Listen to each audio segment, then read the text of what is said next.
When we lack self-love, we often feel that our needs are not being met. It's almost like we start drying up from the lack of nourishment, and all of the sweetness in our life becomes bitter. So here are 3 warning signs that you may lack self-love. And by the end, we'll have some understanding of how we can implement love back into our life. First things first, if you have any addictions or engage in self-destructive behavior, this is a major warning sign. Because at the end of the day, people who love themselves don't engage in self-destructive behavior. You cannot love something and destroy it at the same time. Whenever you engage in something that makes you feel less, you are proving through your actions that you do not value yourself all that highly. It reveals that your standards are low. Think about somebody you love. Would you want them engaging in self-destructive behavior and experiencing suffering and pain? Of course not. So why would you accept that for yourself? When we get rid of the actions that are causing suffering in our life, this is a sign that we are on the right path. So long as you are actively trying to overcome self-destructive behavior, you are proving that you are worthy of better. I remember in my life, the moment that changed everything came from a profound realization that I had. Even though this is self-evident to me now, it didn't click right away. One day I realized that energy is the force of life. And when we give our energy to things that do not serve us, we lose it. And just the same as when the lights in a room get turned off and darkness is what remains, when we are separated from our life, death takes its place. There's a scary concept that Carl Jung once proposed, and that is, people don't have ideas, ideas have people. You see, when we give our energy away to negativity, we lose our life and become consumed by death. When we engage in self-destruction, we are not actually the ones that engage in that behavior. As you may have experienced, it's more like a possession that takes hold of us, in which we become completely helpless for a time. As it's been said in the Bible, it is not you that sins, but it is the sin living in you. The more we are separated from our life energy, the more we are consumed by death, and the more we engage in self-destructive behavior. Because we get possessed by death, and death acts in our place. We simply become a vessel for death and destruction. The less life we have, the more difficult it is to love ourselves. Because life is the source of all love. The more we are aligned with life, the more love springs forth naturally. The moment I began valuing my energy is the moment more love entered into my life. The second sign you may lack love is that you are always fighting with your mind.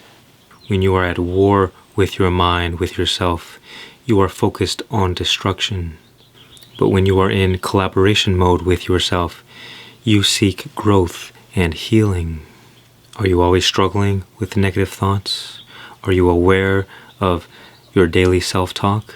Does the mind always seem to bully you around and say mean things? When you feel like a victim, the mind can get you to believe all of these false things about yourself. But when you truly love yourself, you don't buy the story that the mind is trying to sell you. You don't entertain all of the negative things it says. You can more easily shrug off the mind and say, "Oh, you don't know what you're talking about. Go away. Shoo, fly, don't bother me." Remember how energy is the force of life? Well, another way we get separated from this life is through our mind. When we focus our attention and ruminate on negative thoughts, on negative stories and beliefs and attitudes, that is stealing and draining our energy. When we give our life energy to negative thoughts, the negative thoughts grow stronger and we grow weaker. When we feel small and weak and vulnerable, we often love ourselves less and naturally have low self-esteem and low self-worth. But when we feel strong and invigorated with life and we are following our passions and living our purpose, now it's much easier for us to express love and gratitude for ourselves. Sometimes, however, we get trapped in this slave relationship with the mind where it's always stealing our energy. The more it steals, the less worthy we feel. The more we are consumed by death, the less we care about our life. So we freely give it away. But the moment you take a stand and begin valuing your energy, you become very careful where you allow it to go.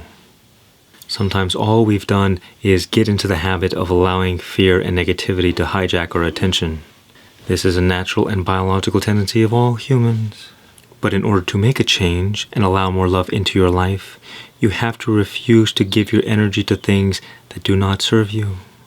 The next sign that we might lack self-love may be controversial, but it's that we're always trying to help others.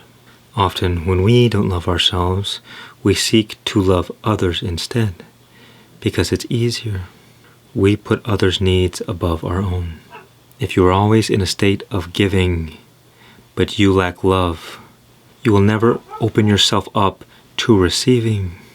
The world might take everything that you have and leave you empty and dry. The enlightened approach to helping others is that you are so overflowing with love yourself that you want nothing else but to share it with others. You recognize that giving and receiving are two parts of the same thing. But it becomes difficult for us to receive love when we don't love ourselves, because we feel we are unworthy. When you open yourself up to receive love, you allow another person to give love. You are actually loving that other person more by allowing them to give you love versus you just giving love alone. We must be able to both receive and give love to allow love to circulate in our life. You see, love originates from within, nowhere else. And what you might be surprised to know is that we do not even need to actually love ourselves. Shocking. What does this mean? How can this be? The truth is that we already have an infinite wellspring of love within us. We just have to tap into it. We don't have to love ourselves. We simply need to allow the love that is already here to rise up. Trying to positive affirmation your way to loving yourself more isn't going to cut it, because we have to dig deep. This life within you, the core essence of your very being, radiates love. The only problem is that somehow during this life we have been cut off from the source of life within. We have become separated from our core essence and therefore do not always experience this love. Contrast this with children who are almost always in a state of love, or at the very least are more deeply connected to it. So the question becomes, how do we reconnect to this inner being that somehow we've lost?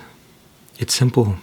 This life, this God essence within you can only be experienced in the present moment.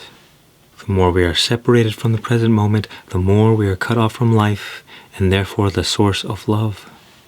The villain is our own mind that separates us from the present moment by always thinking about the past and ruminating on the future and judging our life situation. The mind is always in resistance to the present moment. So the key to reconnecting to our source is to begin letting go of our attachment to the mind.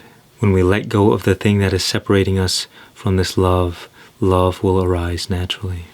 When it comes to taking our attention away from the mind, we have to practice the art of non-reaction. We stop giving our attention and focus on what the mind has to say. We stop believing the stories. We realize that the mind is just trying to trick us into giving it our energy. The best practice is through meditation, in which we can observe the thoughts as they arise.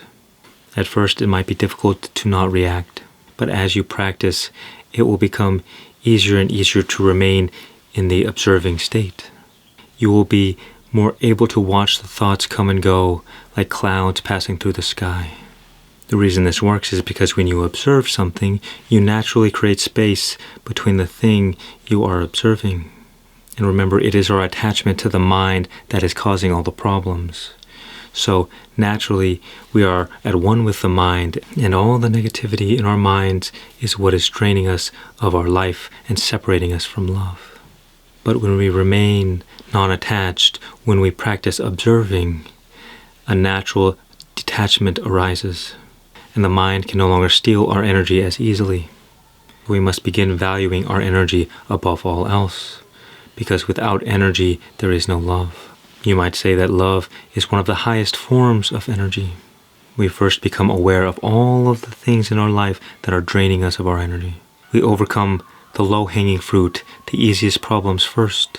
One by one, we take our power back and become powerful enough to defeat the more difficult energy vampires. As you begin taking your power back, you will become more inspired and motivated to keep going. And it will become easier and easier to love yourself naturally. And so reclaim your power, reconnect to life. Become free from the influence of the mind and addictions and all the things that are draining you of this energy, and remain in the present moment. The deeper you go, the more love will emerge naturally.